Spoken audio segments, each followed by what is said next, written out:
The world around us is hostile to the Word of God and to biblical values, but we are called to be salt and light, to stand for truth in a decaying culture. We are not called to run from the fire, but be willing to step into the fire.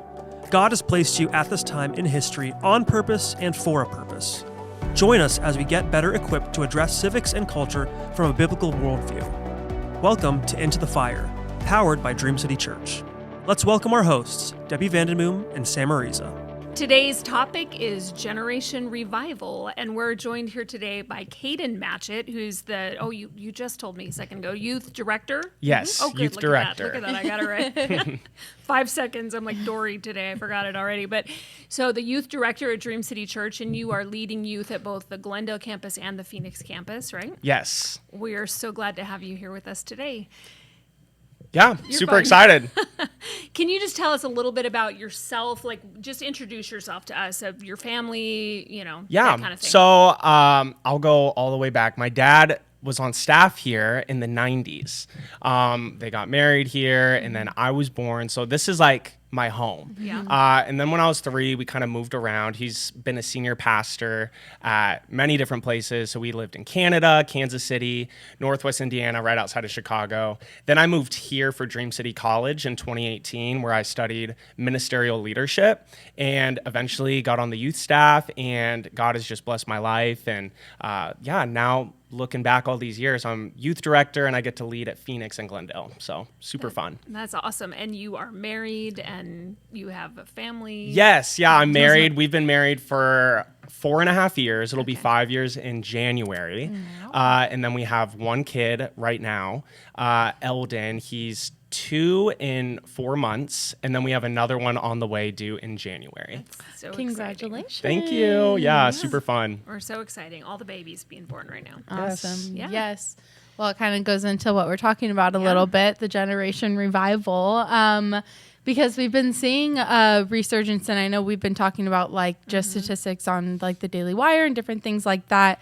The resurgence of conservatism among young people and going back to traditional values. And as a result, you see a lot more people coming back to church and younger people coming back to church. So why do you think that is? Yeah, so with our youth groups, what we see is a lot of kids just want the truth. And I think more people than we realize are seeing through the lies of like what social media is promoting, what Hollywood's promoting, what different news stations are promoting. And this is true especially in young people. Like they don't want to be lied to. Yeah. They can see the truth, and honestly, they're not as dumb as people make them out to be. They're smart, they want to be involved, and they want to do something that matters. And they see the lies, and it's like, that doesn't matter. It's not like true. they want to be involved with the conservative values because I think they're just so strong. Yeah. Yeah. Well, and like I think back to like when we were growing up and like TV and movies, and you saw how like high school was going to be, how college was going to be, and how life was kind of going to be when you grew up. And then you go through those things, and now you're kind of like, wait, it is not how Hollywood portrayed life to be. What? No, it makes it out to be like super fun and like all these parties and all these things. And then these kids get involved with it, and it's like, wait, this isn't giving me the feeling I thought it would. 100%. And then they start looking around for, hey, what can I attach my life to? And a lot of our kids have found the church and found their relationship with God, which leads to a lot of those conservative values. Yeah. And it's funny because I was just reading this today. I was looking at how they're saying that Gen Z, like the percentages that go to church are not all that high, really, but that it's growing and it's increasing. And it's funny because I always like to read both sides of things, right? The people that don't know what they're talking about, and then others. But one of the things that I was reading was saying that like they think that church attendance has declined over the last with younger generations because they're anti-LGBTQ and anti-abortion and all of those things. But then if you look, I was also looking at the types of churches that have seen the most decline, and those are the churches that are for all of that are so not preaching the truth, right? But that are preaching a warped truth. You have like it's a couple of denominations, which I won't name, but that are the ones that are most notoriously, hanging Black Lives Matter flags and hanging the trans, things in the flags and those kind of things, promoting those from the pulpit.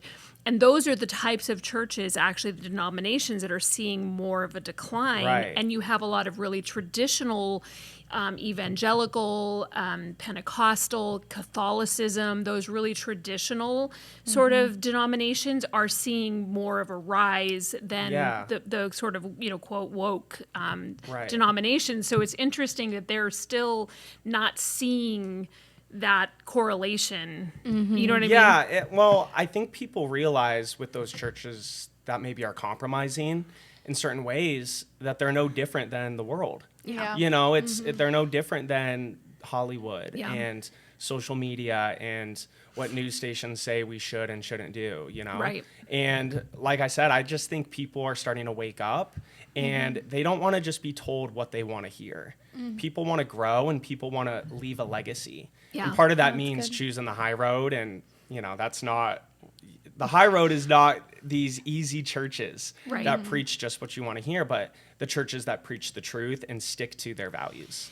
Because you were saying that you don't pull punches, right? Right. In youth, you're talking about the hard things Yeah. and saying those things that you would think would chase them off, or according to that logic, right? That would chase them off, but that they are, those younger generations are really seeking that authenticity and truth. And that's something all of our campuses do a really good job at. Even the ones I'm not at. Like I said earlier, I'm at Phoenix and Glendale, but at Scottsdale, we have an amazing youth ministry over there. Yeah. At Long Beach, we have an amazing youth ministry. White Mountains. I could go on and on with all of our campuses. And the trend is, the reason we're seeing growth and students hungry and on fire for God is because we preach what the Bible says. Right. We do it in a loving, truthful way. But we preach what it says, and we teach these kids, according to Scripture, hey, this is how Jesus said to live our lives. This is how God said we should conduct ourselves, and conduct ourselves around people that maybe don't agree with us as well. Yeah, yeah. It's true. I was wondering, what are some of the struggles that you're seeing some of the youth deal with today, and why they're kind of on this truth hunt for a purpose in life? So I think one of the biggest battles within kids right now is that it might be kind of broad, but it's that compromise. Just because at school or in their families or on their sports teams, whatever it is, whenever they're not at church, they're typically around people that don't agree and don't believe the same things. So there is this struggle of, man, I know God is calling me to do this, but all my friends, my family, my teams, whatever it is I'm involved with is doing the opposite. So a big struggle with these kids is really sticking to it. What we're seeing is they want to, and they're hungry for it, but there is times where they just feel like they're swayed in both directions. There's a lot of other things as well, just with, the lies that are told on social media and all that, with homosexuality and self-harm. One of the big ones that we deal with almost on a weekly basis with, our altar calls and prayer teams is the topic of depression and anxiety. That a lot of times is the root to so many other issues. It's the root to a lot of addictions. It's the root to self-harm. It's the root to insecurities. A lot of it comes from that depression, anxiety kind of root. Yeah, and I think identity too, right? You're talking about where your identity is. If you don't know your identity, and what's interesting to me is that you see this sort of double kind of thing happening in specifically Gen Z, but it goes also into Gen Alpha, I think is the next one, right? In that it's the highest. I was reading something about it's like ridiculously higher percentage of LGBTQ.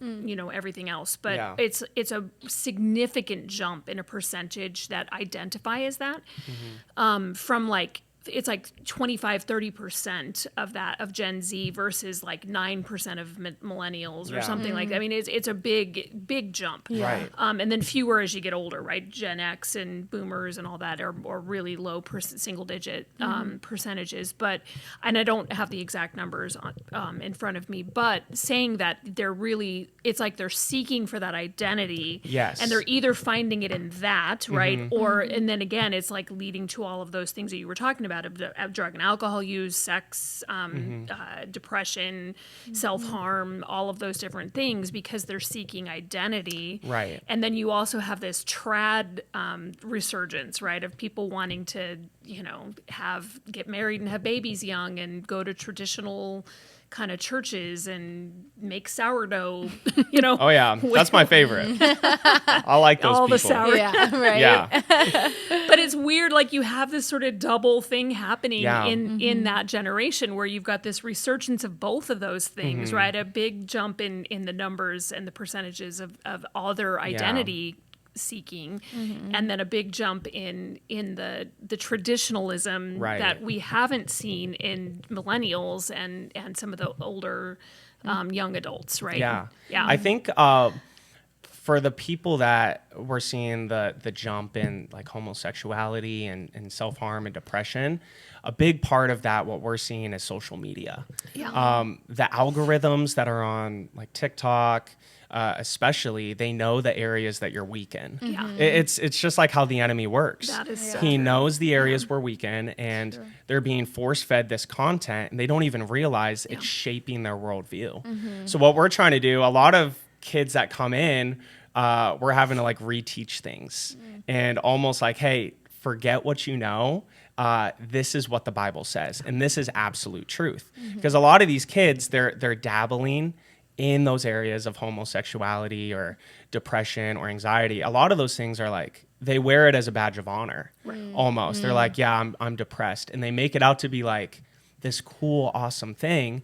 And they're starting to realize it's not this cool, awesome thing. Yeah. But we do have this cool, awesome thing that's Jesus, and we can learn about him and read his words to us in the Bible, So it's definitely a struggle. Social media, it's one of our biggest assets, but it's also one of our biggest enemies in a way, because it's really grabbing these kids' hearts and trying to get them to identify with the wrong things. Yeah.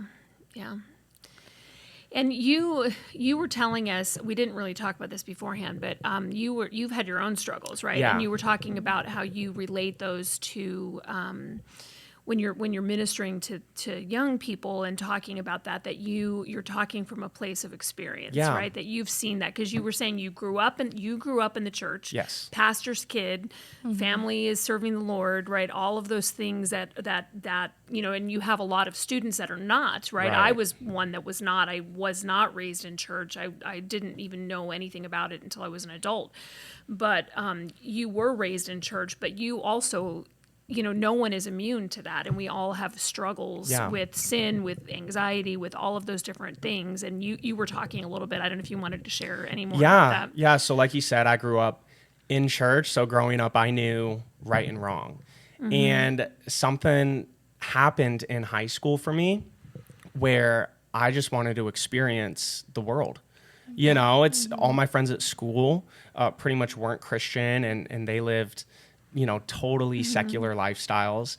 And I saw that and I was like, I want a piece of that. So I got involved with some drugs and some alcohol. And a lot of it was rooted in insecurity.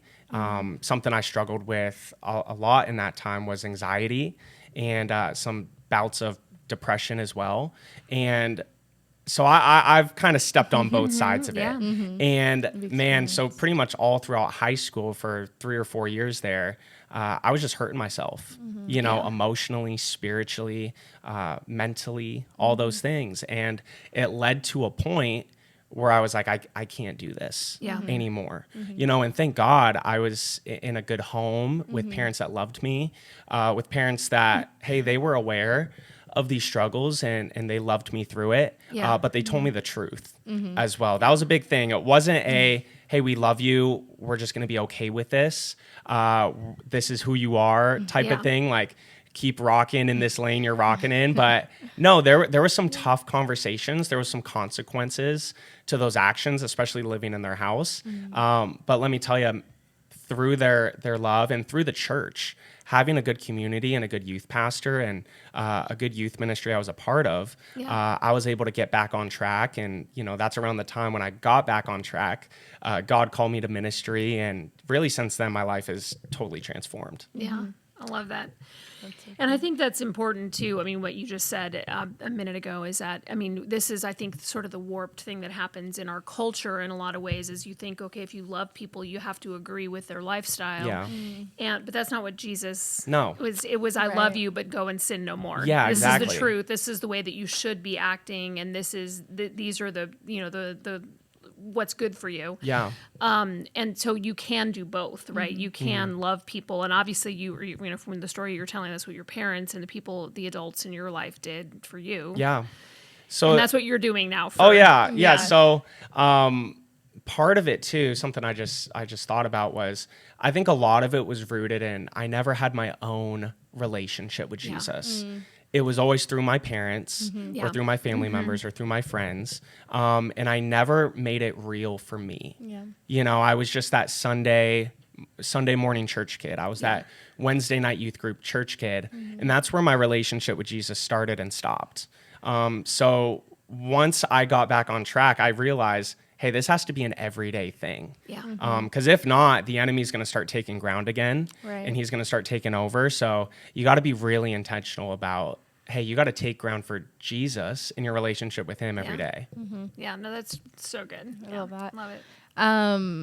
So it's one thing to speak from experience, but in order to keep up with the kids in this generation, knowing what's cool and relevant also helps being able to talk to them. So what would you say are some of the best ways that your youth ministry keeps up with the times? Yeah. So, for me personally, I do have social media. So I see some of the trends and I see some of the things going on, some of the cool things going on and some of the not so cool things going on. So that helps knowing what topics to talk about, relevant issues that the kids are going through, relevant issues that the kids are dealing with, but also just doing life with the kids. Yes. Being more than just a youth group that just meets on Wednesday nights or Tuesday nights, whatever night it might be, but being a youth group that says, hey, we care about your relationship with Jesus. We care about this discipleship relationship every day, and there's times, you can't necessarily talk to every student every day, but it's making that intentional effort to, hey, let's meet up. How are you doing? When you're at youth, not just surface level questions and not just buddy, but you're there to disciple and you're there to figure out, hey, how's this situation going? Hey, this situation with your parents, this situation at school, this struggle that you were struggling with, like, how are those things going? And through a lot of that, we figure out, okay, this is what kids are dealing with. This is what kids are hurting with. This is what kids are having their attention drawn to. So a lot of those conversations and relationships and really choosing to go deeper with our kids helps us figure out, hey, this is what we should talk about, and this is what's relevant right now. Yeah, from having those relationships with them, seeing what's going on in their individual lives. Yeah. And I think, we did, it was a year ago, I think, that did an episode with the Barna and someone from the Barna Institute. Oh, yeah. And she was talking about, it was Dr. Munsell, and she was talking about, and it's funny because you've mentioned two of those things, and I think this is a big part of why that's successful, like why we're seeing that resurgence in attendance and in that. Because two of the things that they were saying from their polling that Gen Z specifically is looking for is community and a purpose cause. That they don't feel like they have a purpose bigger than themselves, right? And they're desperate for that, and then also seeking that community. Yeah. And I think too, which this wasn't a question that we had, but just to get your perspective, because we do ask this from time to time, how much do you think that the COVID lockdowns affected that generation? Because we've talked about that I think that bred a lot more of the, we've discussed that breeding a lot more of that isolationism and the reliance on social media the disconnectedness and all of Yeah. that stuff. What do you think? Because you experienced it. So how old are you, Kate? I'm 26. 26. Yeah. And so in that, which means you were in your early 20s, right, during that 2020 year. But we've talked quite a bit. It's come up from time to time here about how that season really seemed to affect especially younger generations. What is your take on that? So I think one of the obvious ones, like you said, is that isolation aspect. But something I think that happened too is it just created laziness in a lot of people, especially young people. There was that. It was basically, for a lot of kids, just extended summer vacation. Right. And, for a lot of places, you weren't allowed to leave the house. You couldn't go out in public. So it was just like kind of doing nothing all the time. And a lot of schools weren't equipped and ready for going online. So, some were and some had programs, but what we've seen is a lot of laziness. So that can translate not just with their schoolwork or jobs, but relationships with Jesus as well. So we're trying to encourage kids, kind of like I said earlier, like, hey, it's an everyday thing. Right. It's not just okay, you go to a service and you're good. But if you want to see growth and if you want to get to the places God has for you, you're going to have to put in some work. Yeah. It's not just all going to happen for you, but there's times where Jesus asks us to put in some work and to do some heavy lifting in the process. So some laziness, like you said, isolation, and, those are some of the roots that have caused so many other issues to sprout in kids' lives. Yeah. Well, and I think everything going online too, it's like it's good and bad, because you do have more where you had school options online and you had church online, but then also people can just sort of, sit at home and not go anywhere and just, I watched church online, which is fine to a certain degree. Like, there are times when, okay, if you're sick or out of town or whatever, but if there's no face-to-face accountability and communication to know that, okay, I haven't seen you in a while. How are you doing? Right. Where have you been? What's going on in your life? That face-to-face accountability, that's what you were talking about earlier, is important. Sure. Yeah. For sure. I mean, we were designed for community. We were designed to do life together. There's no exception to the rule. Right. There's no one where God's like, all right, you're going to be alone forever.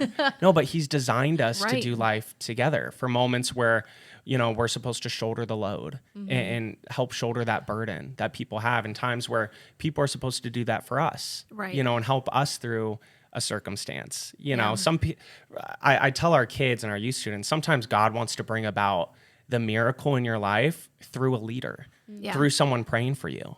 Sometimes that's how you kickstart your destiny, is by opening up, getting vulnerable, and talking to somebody. The enemy wants to convince us, hey, you can do it alone.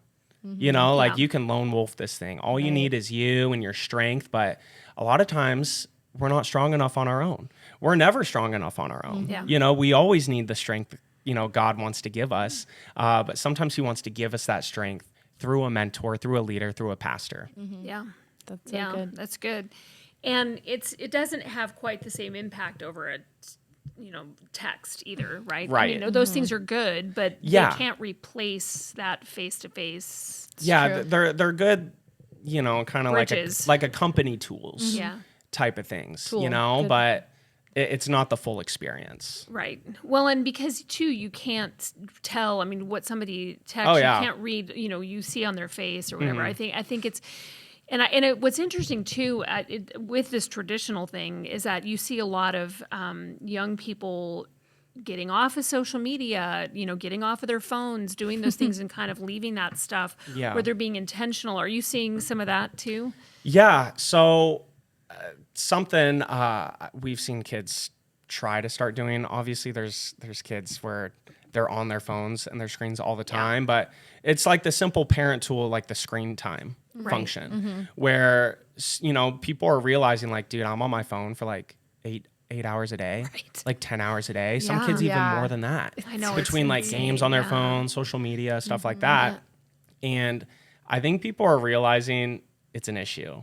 And I think it goes all the way, this is a whole nother thing, but it goes all the way back to little kids getting tablets. I agree. Like we not that this is like a parenting episode, but I agree. with our 2-year-old, he doesn't have an Yeah. iPad or anything like that. But we do see kids when we go to restaurants, when, whatever it is out in public, they got their headphones on, they Yep. got their iPad, they're playing a game, they're doing something. And I think that just causes a disconnect. It might make it easier for the parents in that season, but it's going to make it really difficult for the parents in a later season. If that makes sense. Yep. Yeah, we have actually brought that up before on this show, but I was referring to them as like iPad babies. But but there's literal science behind that. It rewires their brain. I mean, it rewires their brain, especially when they're little. Yeah. I mean, not to say that you can't ever have them, see something on it. It's not that extreme, Right. but if that's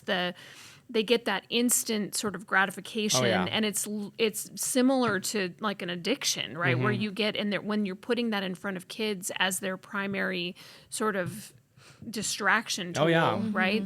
That it really is detrimental. From even they've started doing research on that and how that is. Yeah. It almost in a way makes it to where you don't really have to parent too much. Like true. you stick the iPad in front of a kid, they're good for hours. Yeah. I mean, like they're good all day Right. on the iPad. It takes intentional effort to raise a kid and, to instill the qualities and the things that you want to instill in them. Yeah. So. Well, and then, on the other end, I don't know if you are aware of this or not, but I teach high school math classes for homeschoolers, and you start to see it even in older kids that it's like the attention span and the ability to reason and think. It's like that human sort of exploration of the world that's so important. When they don't have enough of that, that it really does affect the ability to critically think and to pay attention. And Oh yeah. Well, I was like, also, aren't brains not fully developed until you're 25? So. No.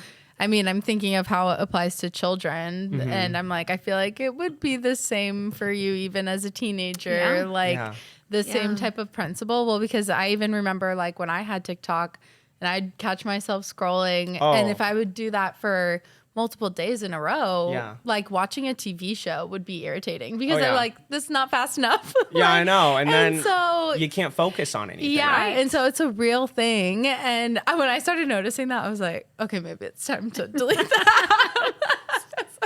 Time to cut back. Yeah. Time to cut back.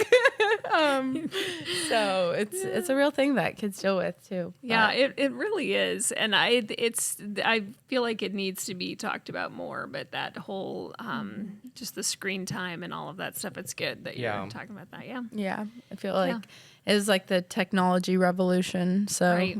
I mean, it has benefits. I mean, there's good things about it, but you just again, it's like any tool, right? You have to take it within reason and use wisdom and discernment as to whether it's becoming a crutch or it's a benefit, right? Because it's super easy to have it become a crutch. And if your only communication is on a phone, right? You don't have that face to face, or that's where you're getting all of your, I don't know. Yeah. Yeah. Did you have another question or? Nope, that was it. So I did want to ask, just real quick before we wrap it up, because you are in that, you said you're 26, you've been married, you got married young, right? So we've mentioned before, it's like the TPUSA has a is it TPUSA Faith, I think, that has like a sticker that says be a rebel, get married, have babies, go to church, you know, like toward young people. But that's you, right? You've married. So what would you have to say to other young adults as to why that, that it does seem like there are a lot of, you guys have a lot of friends that are that age, that are married, and people in older generations, I think sometimes think that it's bad to get married super young. I personally think that it's exciting to me to see that sort of trend that you do see a lot of people. I mean, it doesn't really matter what age you are when you get married, but I think it's a good sign that there are a lot of younger people getting married, that things are shifting, I don't know what if you want to add anything to that.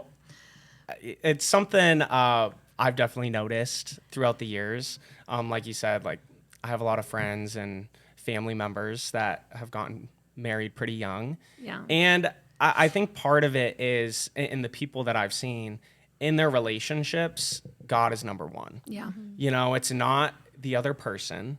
The relationship is not their God. Yeah. You know, and I think when people do that, that's a recipe for disaster. That can lead to marital problems and all sorts of other things. But when God is the center, and you know, you put healthy boundaries on the relationship, and like I said, just keep putting God first, then that's a recipe for success. Yeah. And it doesn't mean that there's no issues in marriage. It Right. doesn't mean that I every mean, day marriage is isn't all super easy and just a piece of cake. you every know, day. there's good days, and then there's learning days where you learn how to apologize, you learn how to you know, say sorry or take Yeah. the high road, whatever it is. But you know, there's challenges, but here's the thing, like at least for me, the benefits far outweigh the challenges, especially whenever you know that's the person God put in your life to get married to. Yeah. That's the big thing. And I think whenever you do that and you know, and God is number one, then get married. You know, start a family, you know, Right. like I'm Be a not rebel. saying, you know, there's people that Right. get married young and they rush into a relationship Yeah. and they're just doing it off of feeling and, you know, just cause, you know, and I think in those situations there can be harm. Yeah. And there might be issues that pop up that they have to deal with further down the road in their relationship. But, you know, slow down. There's not a rush when God's in it. Yeah. When God has ordained it and God has set that for you, you don't need Yeah. to take shortcuts. Yeah. And you don't need to rush through things. So, yeah. Well, and I think awesome. that's true of any age, because I also have seen it on the other end where it's like people feel like they're getting older and they feel Yeah. like, oh, they just need to settle for somebody and get married, right? And then, which is not a good idea No. either. So, whenever it is, right, it's if God's at the center Oh, yeah. of it, God's timing is perfect. And, but I do see a lot of, it's funny because even, just a lot of people my age, right, that worry about people getting married when they're 21, 22. Yeah. And I don't feel that way. I mean, I was 26 when I got married. So, or no, I'm sorry. I was not that old. What's wrong with me? I can't do I'm a math teacher. I can't do math right now. I was 24. But it's like there are several students that because I also help with fine arts and do Yeah. all of that. And so I know a lot of students. Two of my daughters got married right out of college. And, but I think that when they're smart and they know what they've got a good head on their shoulders and they have a good relationship with the Lord and they have all of that whatever age they are, that they Yeah. can make it successful. Well, and Because part it of is always a challenge. no matter Yeah. what. Part of me too is like, why are those people so concerned Right. with someone else's relationship? Yeah. Yeah, that's You what I was know, I like know. I agree. just I'm like, why are they worried? let I don't know. let people figure it out. Like you Yeah. don't know Live and learn. every detail that's going on. But it's like you they know? think that you should have to date a bunch of different people and do whatever get before you get. And I'm like, That's so no. interesting. Yeah, Yeah, I know. I've heard it. So Yeah. like when I was in high school, like I'd go on dates Yeah. and stuff like that. I never really had like a serious, like the longest I dated someone in high school was like 2 or 3 months. Yeah. So Anna Lee, my wife, we dated for almost a year. And then like at the 9-month mark or 10-month mark of when we were dating, COVID happened. Yeah. And so that's around the time I proposed. So, like my main long-term girlfriend ended up being my wife. Your wife. Yeah. So there's no like wait. Right. Like you don't Why? need Yeah. need to date every person I agree. in the world. And I always tell people too, you should be dating with the intent of marriage. Yes. Yeah. No dating just Right. for fun. No dating for a good time. No dating for a social status. Yeah. But if you're not dating with the mindset of, hey, I'm trying to figure out if I want to marry this person. I want to spend the rest If of this my is the life, person God has set in my Yeah. life to do life with, don't date. Wait, like learn and grow and like really enjoy being single. Use that time to grow and closer to God, Yeah. Because here's the thing, is dating someone or marriage doesn't fix your issues. That's right. A lot of people think, well, that'll fix this issue. A big one people think is because a lot of youth struggle with things like pornography Right. and stuff like that. Well, when I start dating somebody or when I get married, or that relationship will fix that lust issue, Right. or that anger Yeah. issue, or that depression. but it only amplifies it. You know, it only doesn't necessarily make it worse, but it doesn't just go away Right. whenever you get into that relationship. So focus on, if you have those issues, deal with them, because you don't want to drag those into your relationship, your marriage, your dating, whatever it is. Yeah. Yeah. So good. So That's a good. great way to end, I think. It is. Well, think- and for anybody looking to find out information about youth things that you have going on Yeah. at church. How would you? So we have an Instagram at Dream City YTH, so like Dream City Youth. Youth. And then on our Dream City Church website, dreamcitychurch.us, we have a page for each campus that has details on each specific campus youth ministry. Sounds great. Yeah. Thank you so much for being here, and thank you for joining us on Into the Fire, powered by Dream City Church. You can listen to this podcast on Apple and Spotify, and follow us on social media to find all the info on the show notes. To learn more about Dream City Church, visit our website at dreamcitychurch.us. Thanks for listening.